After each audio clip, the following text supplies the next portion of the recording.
Hi guys! Welcome back to my channel. So ito na hinihintay ng Kim Pao, Kim Chiu at Paolo Avellino na makita nila ng live ang kanilang mga idolo na sina Kim Chiu at si Paolo Avellino. Grabe, yung paglabas pa lang ni Paolo Avellino sa Araneta, sigawan na mga Kim Pao.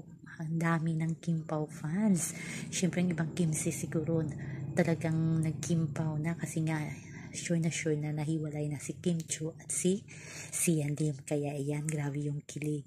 May spark talaga ang Kim Pao. Kaya abangan natin ang more ganap ng Kim Pao sa mga susunod na buwan sa 2024. Yan, marami tayong ayuda dyan kasi nga may show sila Was Strong with Secretary Kim. Kaya kaabang-abang yan mga Kim Pao.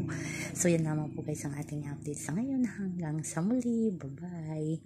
Always remember, wag po tayong pagka-stress.